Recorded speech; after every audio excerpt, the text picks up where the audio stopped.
So when you're doing a score, you always hope that people end up thinking something about the music. You start each soundtrack with an intellectual point of view. You think, well, how can I achieve this? And it sounds really dull, but it's so exciting. My name's Paul Leonard Morgan, and I scored the music for The Boston Strangler.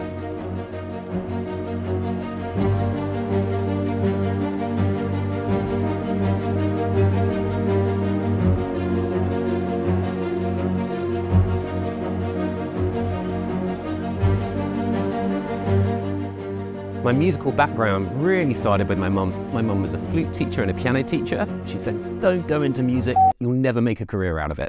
So I went up to the Conservatoire of Music in Glasgow, and I studied there for about 3-4 years, started hanging out with some bands, started producing bands, started doing string arrangements for bands, people like Belle and Sebastian, Mogwai, did some stuff for Snow Patrol, Texas, Simple Minds, those kind of guys. And then from there, I started doing some small films because the film guys liked the fact that, oh, here's a guy that produces bands, that's kind of cool. I did a film called Limitless, that was my big break, that was about 10 years ago. And then I did Dread, that was really cool, a bit of a sleeper hit. And then I started working with a guy called Errol Morris, who's one of the greatest documentary makers alive. I still pinch myself to this day, the fact that I'm getting to work with him. So Matt Ruskin, the director of The Boston Strangler, had heard a lot of my work, a lot of the stuff that I'd done with Errol Morris. So I started speaking to him about the sound, about what the film was actually about. Was it about The Strangler, or was it about something else? Matt's point of view was that it wasn't this really big, heavy-duty, dark electronica soundtrack. It was much more about Loretta. Loretta is this wonderful character who was way ahead of her time. In the 60s, she was this journalist, and she was one of the only women journalists out there. And she wanted to prove that she could solve this case.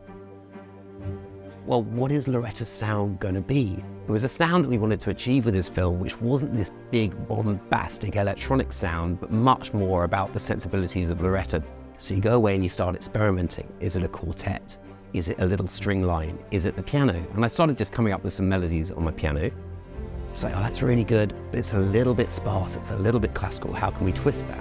So that's when I suggested, well, why don't we use the electric cello? And we can go from the cello being its normal cello, which can be very classical sound, but then you start morphing it. So as Loretta is then meeting the Strangler later on, that simple classical cello is then being morphed through distortion, morphed through all these different sounds, and suddenly you've got this really edgy electric cello coming through. You've then got the Strangler. The Strangler is this big, massive orchestra that's all-encompassing. How do you combine those two worlds? So my pitch to Matt was, well, look, let's start off with Loretta. It's a very small-sounding soundtrack. It's very intimate. It's a quartet and piano. Gradually, as she meets the Strangler, you've got this little morphing sound of the great big orchestra underneath it. And as the two worlds combine, you've suddenly got this massive orchestra swallowing up that quartet. So when the Strangler is in charge, he's way bigger sound than the quartet. And when Loretta's in charge, suddenly the quartet, think of it like Pac-Man. Suddenly Loretta is the quartet, she's taken over that orchestra. And there's this moment in the film where the two of them meet in this apartment. She thinks she's meeting the Strangler, the two of them meet, and it's really head-on, and suddenly they're playing the same note, and the same note, you don't know who's winning, and that suddenly expands into putting that entire orchestra and putting that entire quartet through 8,000 volts of electricity. What does it mean, putting it through 8,000 volts of electricity? I don't know, but it sounds great. You record it, you record them all, and then you put it through this little piece of gear, which makes lovely little looking things and waves and sine waves, and apparently it is actually the look of electricity as it's distorting your music. So the sounds, which have been this beautiful clarity, this beautiful clean orchestra, suddenly go bzz, bzz, bzz. But the thing is, sometimes when you do that, you can have it so high in the mix because you're really proud of, oh, look what I did with 8,000 volts of electricity. But it doesn't actually sound that good. But if you have it subtly underneath, again, you've then got the big orchestra, you've got the big quartet, and you're morphing all these sounds together. So then you strip it all back, and what you end up with is the Strangler coming really, really close to Loretta. Loretta is suddenly realizing that she's past her comfort zone. She needs to get the hell out.